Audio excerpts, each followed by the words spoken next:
Shalom, salam sejahtera Bapak Ibu Saudara yang dikasihi Tuhan. Senang bisa berjumpa lagi dalam renungan hari ini. Mari kita berdoa sebelum kita membaca firman Tuhan. Tuhan, kami mengucap syukur ada kesempatan bagi kami untuk merenungkan kebenaran firman. Terangilah hati kami supaya kami dapat memahami firman-Mu dengan baik. Di dalam nama Tuhan Yesus kami sudah berdoa. Amin. Pembacaan firman Tuhan dari Amsal 29 ayat 17. Didiklah anakmu, maka ia akan memberikan ketentraman kepadamu dan mendatangkan sukacita kepadamu. Demikian Amsal 29 ayat 17. Renungan kita saya beri tema, pendidikan tanggung jawab siapa? Saudara-saudara, kita tentu sangat familiar dengan istilah pendidikan. Baik itu pendidikan formal di sekolah maupun pendidikan informal di luar sekolah, seperti di rumah ataupun di gereja. Kalau di sekolah, ada guru atau dosen yang bertanggung jawab. Di gereja ada pendeta bersama dengan tim pelayan. Di rumah tentu ada orang tua. Pendidikan bisa dilaksanakan apalagi pada masa pandemi sekarang ini secara online, tapi juga sudah mulai offline. Tetapi saudara, yang ingin saya katakan bahwa menjadi seorang pendidik itu adalah tugas yang mulia. Kita perhatikan kembali Amsal 29 ayat 17. Penulis kitab Amsal dalam ayat ini mengingatkan secara khusus kepada para orang tua, agar para orang tua bertanggung jawab untuk mendidik anak-anaknya.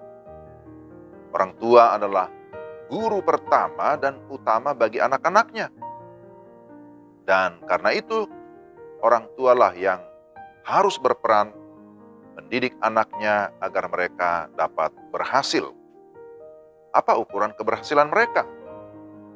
Apakah karena nilai-nilainya tinggi atau indeks prestasinya tinggi?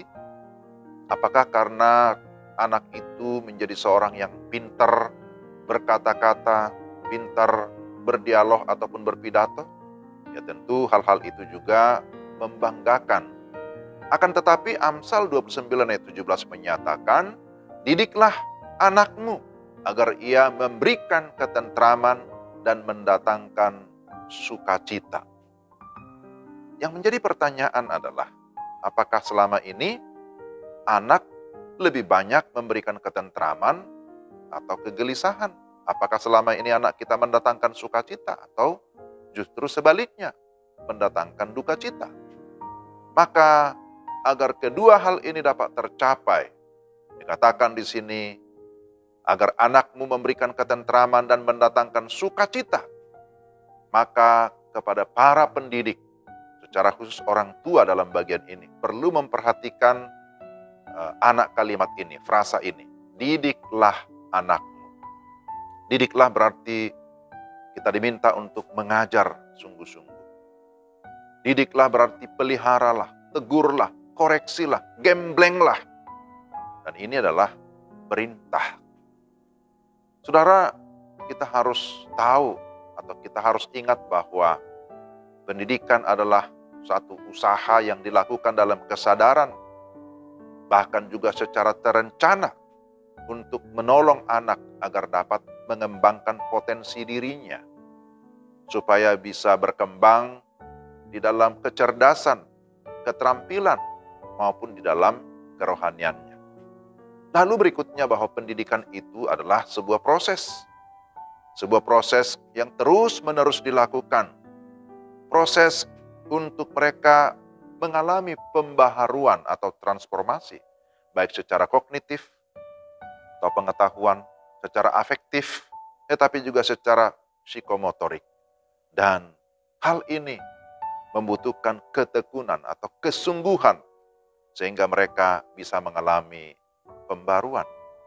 Dan saudara, sebagai orang Kristen, sebagai orang percaya, maka pendidikan yang kita lakukan adalah pendidikan yang tentu berdasarkan Alkitab dan berpusatkan Kristus. Kita meyakinkan bahwa anak-anak kita memiliki iman dan pengenalan yang sungguh-sungguh akan Kristus Yesus sebagai Tuhan dan Juru Selamat. Sehingga kalau demikian, dia akan menjadi seorang murid Kristus yang sejati, yang memiliki karakter Kristus.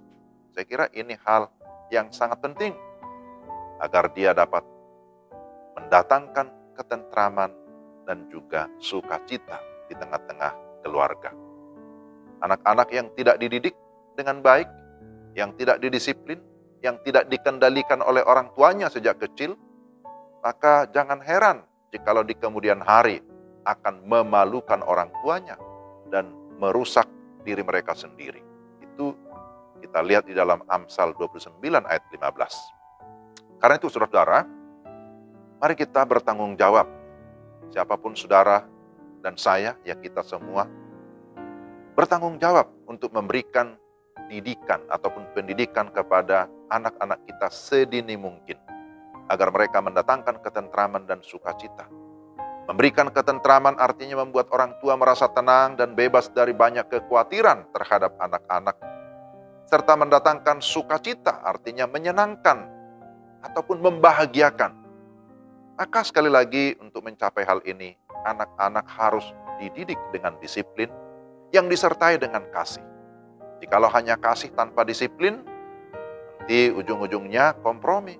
Tetapi kalau hanya disiplin tanpa kasih, maka yang terjadi adalah kekerasan atau otoriter. Jadi disiplin disertai kasih harus dimiliki oleh pendidik ataupun para orang tua, para guru, dengan harapan agar membawa anak-anak pada pertumbuhan dan kedewasaan di dalam Kristus, di dalam kebenaran. Inilah renungan yang saya bagikan. Selamat menjalankan tugas mulia sebagai pendidik. Tuhan memberkati. Tuhan, terima kasih Engkau memberikan kami kesempatan mendengarkan firman. Engkau juga mengingatkan kami, baik kami orang tua maupun juga para guru, hamba Tuhan, siapapun kami, untuk menjalankan peran kami dalam rangka mengarahkan, mendidik anak-anak kami, supaya mereka mengenal Tuhan dan mereka mendatangkan ketentraman dan sukacita. Dalam nama Tuhan Yesus kami berdoa dan bersyukur. Amin. Demikian renungan kita. Tuhan memberkati saudara sekalian. Shalom.